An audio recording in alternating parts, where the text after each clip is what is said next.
Olá, meu nome é Beatriz Teixeira Caires e eu vou falar um pouco sobre o biocontrole da cianobactéria Microcistis aeruginosa pela macrófita aquática Lamina minor, entendendo o papel da competição por nutriente entre essas duas espécies em mananciais eutrofizados.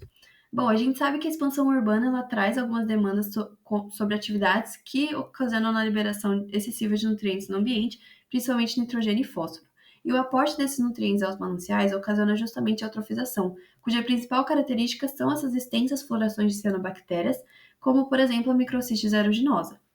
Isso vai trazer a produção de toxinas nocivas a humanos, degradação da água e da biodiversidade e, claro, uma limitação no uso daquele manancial. E aí, o principal desafio ligado a isso é que o uso de métodos tradicionais de controle, que seriam físicos e químicos, acabam sendo caros, pouco eficazes e ainda podem trazer impactos secundários para o ecossistema aquático, gerando essa necessidade por se buscarem alternativas sustentáveis. E é aí que entra o biocontrole de florações de cianobactérias pelo uso de macrófitas aquáticas. Bom, então o objetivo geral do nosso trabalho foi analisar o potencial da Lamina minor no biocontrole da cianobactéria Microcistis aeruginosa a partir da competição por nutrientes. Os objetivos específicos foram mais voltados para entender o crescimento específico da lâmina e da Microcistis aeruginosa de maneira isolada, mas também entender a influência da macrófita no crescimento da cianobactéria, bem como analisar a capacidade de absorção de nutrientes por ambas as espécies de uma forma isolada, mas também em competição.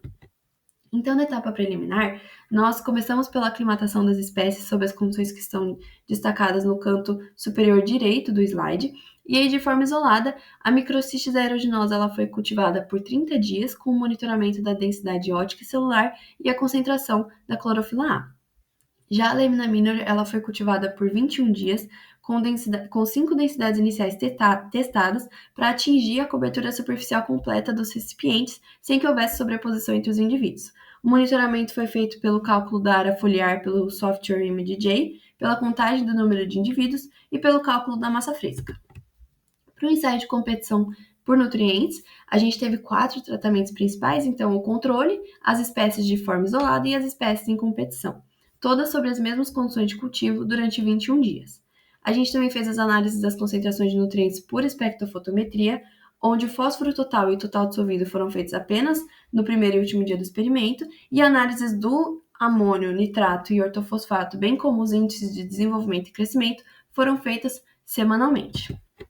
Sobre os resultados, a gente observou que a Microcistis aeruginosa estava em conformidade com a literatura pela sua fase exponencial de crescimento entre o 7º e o 26º dia de cultivo. Já para a Lamina minor, a gente identificou inicialmente que 35 indivíduos iniciais seriam suficientes para trazer um desenvolvimento adequado com a cobertura superficial completa e satisfatória.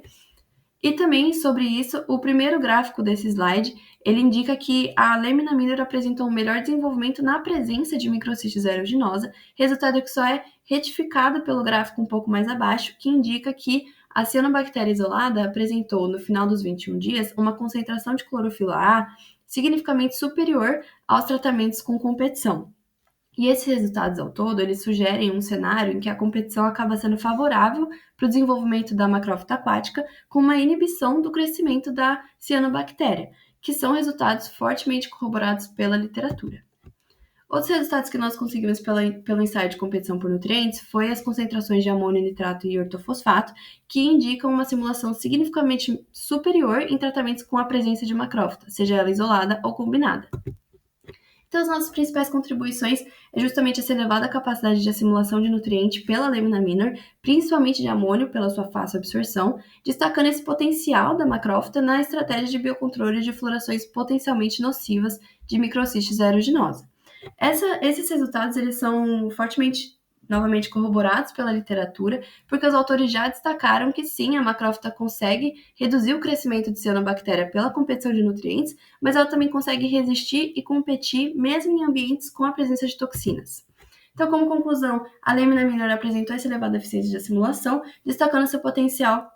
para modular a disponibilidade de nutrientes e, consequentemente, controlar cianobactérias em sistemas aquáticos, mas é importante fazer um manejo adequado das macrófitas para garantir a eficiência da remediação. Bom, essas foram as referências que nós utilizamos e a gente agradece a atenção. Muito obrigada.